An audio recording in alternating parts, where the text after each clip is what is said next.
सो biopiracy क्या होती है? ये टर्म है the use of bio resources by organisations without proper authorisations. यानी जो ऑर्गेनाइजेशंस होती हैं वो बिना किसी अप्रूवल के अगर किसी बायो रिसोर्स का यूज़ करना शुरू कर दे या उनको बेचना शुरू कर दें तो हम उसको बोलते हैं बायोपायरेसी।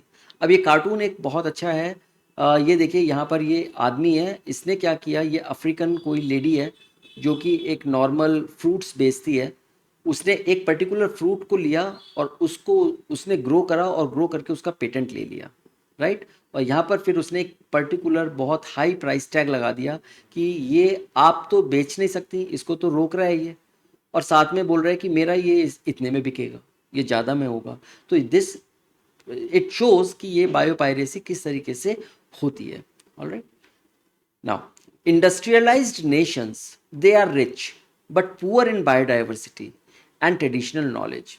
ये एक बहुत बड़ी बात है कि जितने भी इंडस्ट्रियलाइज नेशंस हैं जिनको हम वेस्ट कंट्रीज़ कह के बोलते हैं, जिनको हम समझते हैं कि शायद ये तो हमसे बहुत अच्छे हैं, ये हमसे हर तरीके से अच्छे हैं, एडवांस हैं, बट वो पैसे में तो अच्छे हैं, उनकी इकोनॉमी बहुत अच्छी है, हर तरीके से उनके पास डॉलर्स हैं, उनके पास इंडस्ट्रीज़ हैं, but they are poor in biodiversity. उनके पास बायोडाइवर्सिटी उतनी नहीं है जितनी हमारे पास है।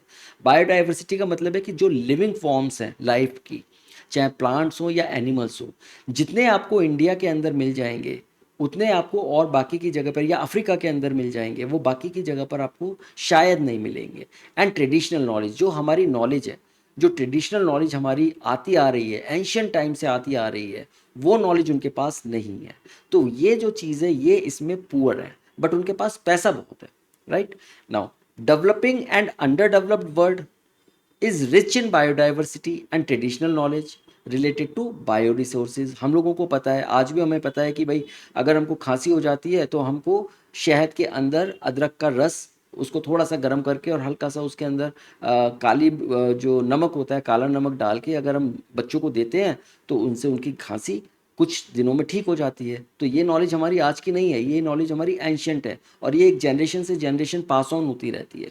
आज हम ये कर रहे हैं, कल को हमारे बच्चे ये करेंगे, हमारे पेरेंट्स ने ये किया तो उन्होंने हमको ये सिखाया। तो इस तरीके से जो नॉलेज है हमारी, और ये जस्ट एक एग्जाम्पल है। इसके अलावा जो लोग ट्राइब्स हैं, जो लोग जंगल्स में रहते हैं, फॉरेस्ट एरिया में रहते हैं, उनको पता होता है कि कौन सा पत्ता खाने से या कौन सा फ्रूट खाने से कौन सी बीमारी ठीक होती है, ये उनकी नॉलेज है।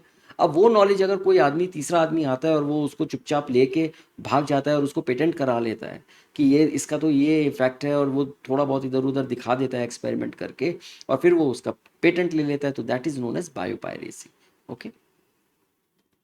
The Indian Parliament recently passed the second amendment of the Indian patent bills for such issues, including patent terms of emergency provisions, research and development initiatives. So basically आपको ये ध्यान रखना है कि जो हमारी इंडियन पार्लियामेंट है, जो लॉ मेकिंग बॉडी है, उन्होंने अभी रिसेंटली सेकंड अमेंडमेंट पास किया है इंडियन पेटेंट बिल का, और उसकी वजह से हमने अपने पेटेंट्स, जो हमारे लॉज हैं, उनको और स्ट्रिक्ट करा है ताकि हमारी नॉलेज हमारे पास ही रहे, हमारी नॉलेज का यूज़ कोई दूसरा आदमी ना करे। अगर वो यूज़ करता है चलो ठीक है, वो यूज़ कर रहा है, लेकिन वो उसको हमें रेस्ट्रिक्ट करेगा यूज़ करने से और खुद उससे पैसे कमाएगा, तो वो तो गलत है। तो इन सारी चीज़ों को रोकने के लिए इंडियन गवर्नमेंट भी अब इनिशिएटिव ले रही है और उन्होंने एक बिल को पास किया है।